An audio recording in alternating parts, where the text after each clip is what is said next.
বিএনপির এই বিজয়ের একটা গুরুত্বপূর্ণ রহস্য ফাঁস করে দিয়েছে এনসিপি এবং এটা ট্রু, যার ফলে মনে হচ্ছে যে বিএনপির এই বিজয় টেকসই হবে না।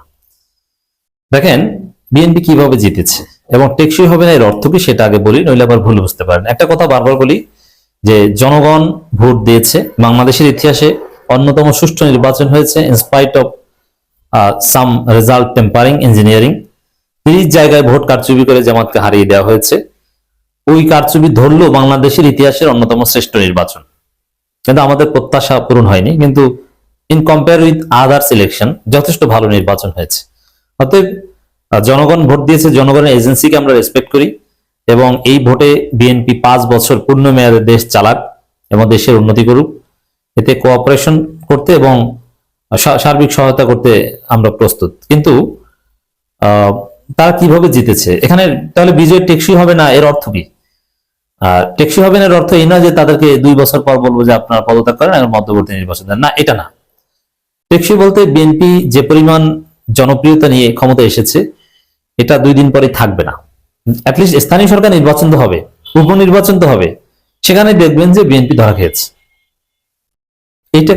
এইটাকে বলছি যে বিজয় টেকসই হবে না। কিভাবে?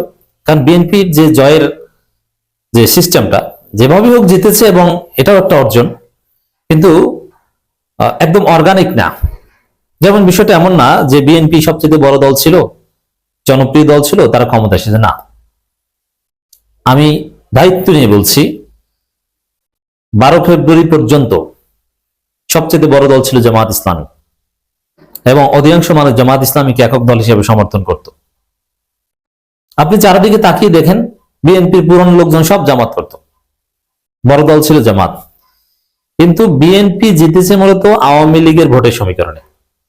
আওয়ামী লীগের প্রায় 15% ভোট বিএনপি পেয়েছে, যার জামাতের চেয়ে এগিয়ে গেছে। আওয়ামী লীগের ভোট পাওয়ার চেষ্টা জামাত করেছিল, কিন্তু জামাত তো অত মেকানিজম বোঝে না এবং হিন্দুরা আসলে জামাতকে ভোট দেয়নি, এটাই হচ্ছে সত্য কথা। হিন্দুরা থাকে বিজয়ীদের সাথে, আর আওয়ামী লীগের সাথে অনেক জায়গায় সরাসরি আওয়ামী লীগের নেতাদের সাথে মিটিং করেছে এবং তারা সবাইকে অনলাইনে বা বিভিন্নভাবে নির্দেশনা দিয়ে দিয়েছে, তোমরা ধানের শীষে ভোট দিয়ে আসো।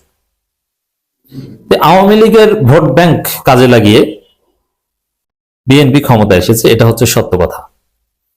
আসিফ মাহমুদ বলেছেন আওয়ামী লীগের সঙ্গে গোপন আতাত করে জয়লাভ করেছে বিএনপি। হ্যাঁ, তবে এই আতাত এটা অবৈধ নয়। গোপন আতাত করে জয়লাভ করেছে এটা জানিয়ে দেওয়া যেরকম এনসিপি জামাতের রাজনীতি, আবার বিএনপি আতাত করতে পেরেছে এটা তাদের অর্জন। কারণ আওয়ামী লীগের যারা ভোট দিয়েছে তাদের ভোট তো বৈধ, অতএব যাদের ভোট দেওয়ার বৈধতা আছে তাদেরকে ম্যানেজ করার চেষ্টা আপনি করতেই পারেন, এটা অবৈধ না। আওয়ামী লীগের সাথে গোপনে যতটুকু আতাত বিএনপি করেছে এটা বৈধ, অবৈধ না। অবৈধ হতো যদি সরাসরি আওয়ামী লীগকে রাজনৈতিকভাবে বৈধতা দিয়ে দিত, কিন্তু আওয়ামী লীগের ভোটারদের ভোট দিতে ভোট পাওয়ার চেষ্টা করে সফল হয়েছে, এটা জামাত পারলে জামাতও করতো, বা তারা যে একদম কোনো চেষ্টা করে নাই তা না, করেছে কিছুটা, তবে জামাতের চেষ্টাটা ছিল একদম সরল, কিন্তু সেই সরল ইকুয়েশন মেলে নেই। জামাতের চেষ্টা ছিল যে আমরা তো আওয়ামী লীগের উপর নির্যাতন করি না, আমরা তো মিথ্যা মামলা দিই নাই, অতএব তারা আমাদের ভোট দিবে, আমাদের কাছ থেকেও তারা নিরাপদ। কিন্তু এই সরল সমীকরণ কাজে আসেনি, বিএনপি এখানে সফল হয়েছে। এখন এই যে আওয়ামী লীগের সঙ্গে আতাত করে বা আওয়ামী লীগের ভোট ব্যাংকের মাধ্যমে বিএনপি ক্ষমতা এসেছে, এতে বিএনপি ক্ষতিটা কি? ক্ষতি হচ্ছে বিজয় টেকসই হবে না। কেন টেকসই হবে না? আওয়ামী লীগের ভোট পেয়েছে বিএনপি এই শর্তে যে আমরা ক্ষমতা আসলে তোমাদেরকে বৈধতা দিব, এই একটা কারণে, এই একটা পয়েন্ট দিয়েই আওয়ামী লীগকে দুর্বল করেছে বিএনপি। এখন বিএনপি ক্ষমতা এসেছে, এখন যদি বৈধতা দেয়, একদিকে জনগণের প্রতিরোধের মুখে পড়বে, জামাত এনসিপির প্রতিরোধের মুখে, যে তোমরা এই ফ্যাসিস্ট আওয়ামী লীগকে কেন বৈধতা দেয়, এটা পারবে না, নাম্বার 1। দ্বিতীয় হচ্ছে যদি জোর করে বৈধতা দেয়, তারপরে বিএনপি আর আওয়ামী লীগ তো আর জোট হবে না, মিল থাকবে না। কারণ আওয়ামী লীগের রাজনীতিটা এখন একমাত্র সরকার বিরোধিতার মধ্যেই নিহিত, সরকার বিরোধিতা ছাড়া আওয়ামী লীগের কোনো রাজনীতি নাই। তো সেখানে বিএনপি আওয়ামী লীগ সংঘাত অনিবার্য। এবং সবচেয়ে বড় যে বিষয়, বিজয় টেকসই হবে না, যে বিএনপির আওয়ামী লীগের 15% ভোট ধানের শীষে আত্মীকরণ করতে পেরেছে প্রলোভন দেখিয়ে, বৈধতার প্রলোভন দেখিয়ে। কিন্তু যদি আওয়ামী লীগ আলাদা সত্তা হিসেবে বৈধতা পায়, তাহলে ওই 15% ভোট তো আলাদা হয়ে গেল, তাহলে তো বিএনপির ভোট 15% কমে গেল। তা 15% কম শক্তি স্থানীয় সরকার নির্বাচনে বিএনপি তো কোথাও জিততে পারবে না, এবং আওয়ামী লীগের লোকজন ঠিকই তখন স্বতন্ত্র নির্বাচন করবে, জিততে পারুক আর না পারুক। আর জামাতের ভোট ওটা ঠিক আছে, কারণ জামাতের ভোটের মধ্যে আওয়ামী লীগের ভোট ছিল না, এবং জামাতকে যারা ভোট দিত তারা যে আওয়ামী লীগকে ভোট দিবে এটা আমি মনে করি না। তারা নিরীহ ভালো ভদ্র, তারা পরিবর্তন চায়, তারা ন্যায় ও ইনসাফ চায়।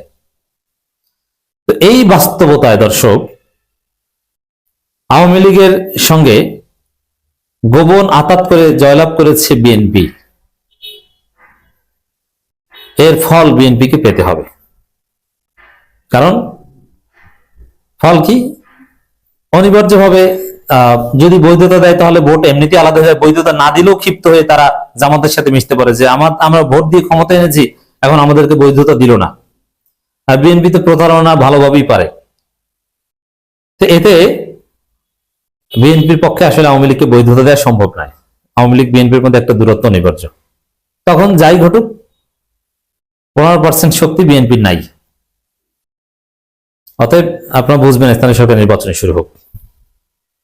দেশের বিভিন্ন স্থানে 11 দলীয় জোটের নেতাকর্মীদের উপর হামলা চালানো হচ্ছে বলে অভিযোগ করেছেন জাতীয় নাগরিক পার্টির মুখপাত্র দলের নির্বাচন পরিচালনা কমিটির চেয়ারম্যান আসিফ মাহমুদ সজীব। এখানে প্রায় আসিফ মাহমুদ সজীব আরো হুঙ্কার দিয়েছেন যে জুলাই সনদ বিষয়ে কোনো কম্প্রোমাইজ হবে না, জুলাই সনদ যেভাবে আছে সেভাবেই বাস্তবায়ন করতে হবে এবং অচিরেই বাস্তবায়ন করতে হবে, উচ্চকক্ষে পিয়ার হতে হবে, এই বিষয়ে নো কম্প্রোমাইজ, নাম্বার 1। দ্বিতীয় হচ্ছে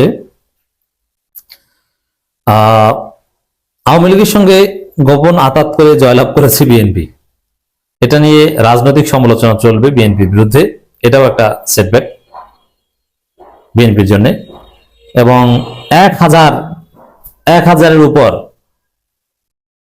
বাড়িঘরে হামলা করেছে বিএনপি নির্বাচন পরবর্তী সময়ে, এটার কড়াই গন্ডা হিসাব জামাত এনসিপি নিবে বিএনপি সরকার গঠন করলে। আসিফ মাহমুদ যেটা বলেন, সারা দেশে বিভিন্ন স্থানে এনসিপি এবং 11 দলীয় জোটের নেতাকর্মীদের উপর হামলা হয়েছে, তাদের বাড়িঘর এবং পরিবার হুমকির সম্মুখীন। বিশেষ করে নারীদের টার্গেট করছে বিএনপি, কারণ নারী শিক্ষিত এবং মার্জিত নারীরা তাদেরকে ভোট দেয়নি, এই জন্য তাদের ক্ষোভ। যে আরো লেখেন যারা বিজয়ী হয়েছে তারা আপনাদেরকে নেতাকর্মীদের নিয়ন্ত্রণ করুন। তিনি আরো লেখেন যারা বিজয়ী হয়েছে তারা আপনাদের নেতাকর্মী নিয়ন্ত্রণ করুন। গণতান্ত্রিক উত্তরণের শুরুটাই যদি বিরোধী দল ও মতের মানুষদের নিপীড়নের মধ্য দিয়ে হয় তা আমাদের জন্য লজ্জাজনক হবে। এখানে ধীরে ধীরে জামাত এনসিপি এরা কঠোর অবস্থানে যাবে যদি বিএনপি লাইনে না আসে। তো দর্শক, বিএনপি মজা বুঝবে এবং বিএনপিকে এই প্রলোভন দেখিয়ে যে আমরা জুলাই সনদ বাস্তবায়ন করব না, অমুক তমুক, গণভোটটা বিএনপি আজীবন নিষিদ্ধের গ্যারান্টি, এটাও বাদ দিয়ে দিব, কিন্তু বাদ দিতে পারবে না। যার ফলে আওয়ামী যে ভোট ব্যাংক এটা বিএনপিকে প্রতারক বলে তারা সরে যাবে। এখন আওয়ামী লীগের সাথে আঘাত করে জেতার কারণে, এই রহস্যের কারণে বিএনপি শক্তি 15% কমে যাবে অনিবার্যভাবে অতি শীঘ্রই, যেহেতু আওয়ামী লীগের সাথে যে কমিটমেন্ট দিয়েছিল তা একটা রক্ষা করতে পারবে না।